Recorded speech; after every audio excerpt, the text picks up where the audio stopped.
자, 1947년에 알베르 카뮤가 쓴 페스트. 이 소설은 우리한테 이런 질문을 툭 던져요. 갑작스러운 재앙 앞에서 인간은 과연 뭘 할 수 있을까? 근데 이 이야기는요, 그냥 전염병에 대한 기록이 절대 아닙니다.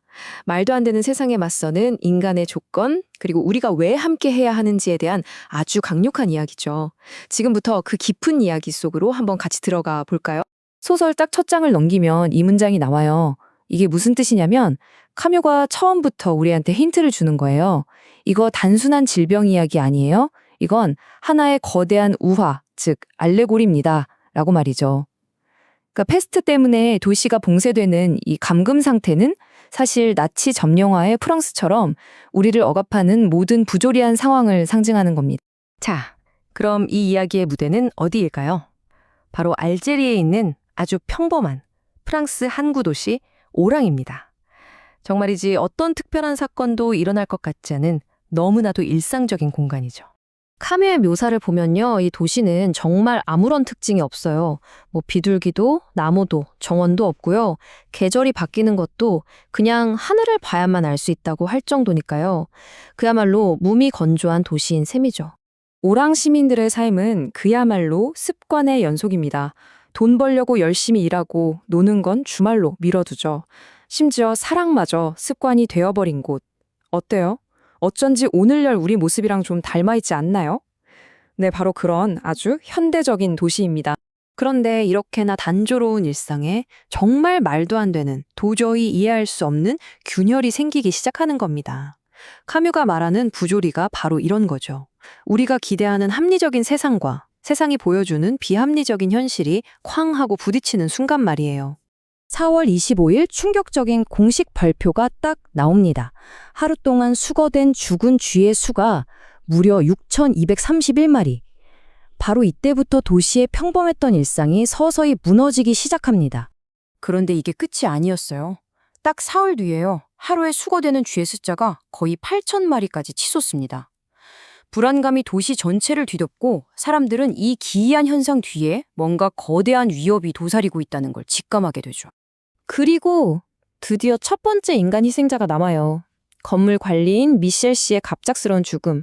이걸로 쥐들의 죽음으로 시작된 이상한 사건이 끝나는 게 아니었습니다. 오히려 끔찍한 공포 시대의 진짜 시작이었던 거죠. 상황이 이제 걷잡을 수 없게 되니까 당국이 극단적인 카드를 꺼내듭니다.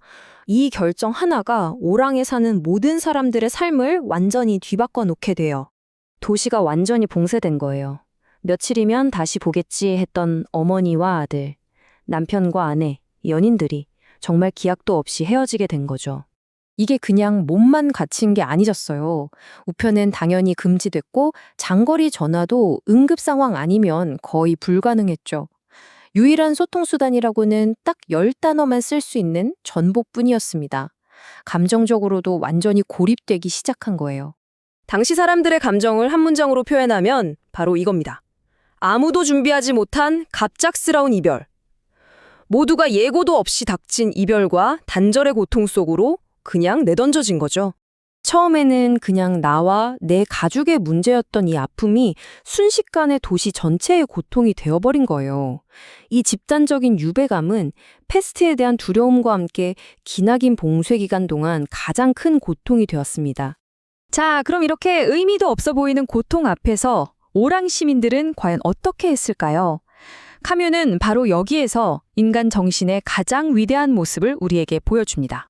바로 그때 절망 속에서 저항의 불씨가 피어오릅니다. 장타르라는 인물이 만든 보건대였죠. 이 자원봉사대는 패스트라는 거대한 부조리에 맞서 싸우는 인간의 적극적인 반항을 상징하는 조직이에요. 근데 여기서 말하는 저항이 뭐 대단한 게 아니에요.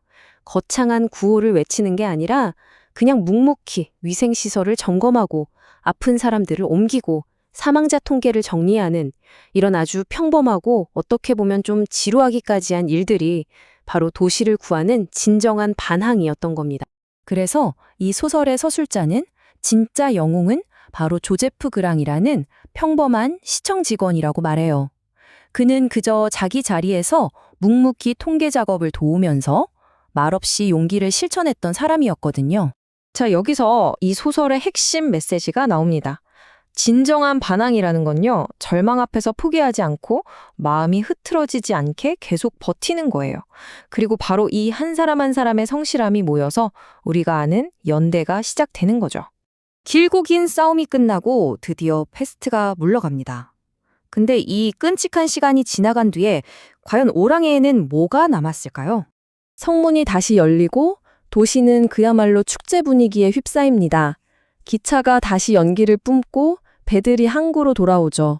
정말 길었던 유배 생활이 끝나고 사람들은 사랑하는 이들과 다시 만나 기쁨의 눈물을 흘립니다. 그런데 모두가 이렇게 기뻐하는 바로 그 순간에 이 이야기의 서술자인 의사 리유는 아주 냉정한 현실을 보고 있었어요. 이 승리가 영원한 게 아니라는 걸요. 패스트교는 결코 죽거나 사라지지 않고 어딘가에 숨어서 다시 사람들을 덮칠 날을 조용히 기다리고 있다는 사실을 말이죠. 바로 이 지점에서 카뮤가 우리에게 던지는 궁극적인 메시지가 나와요. 나는 반항한다. 고로 우리는 존재한다. 이게 무슨 뜻이냐면요. 우리의 존재 가치는 그냥 고통 속에서 살아남는 데 있는 게 아니라는 겁니다. 그 고통에 함께 맞서 싸우고 연대하는 그 반항의 순간에야 비로소 우리의 존재가 증명된다는 뜻이죠.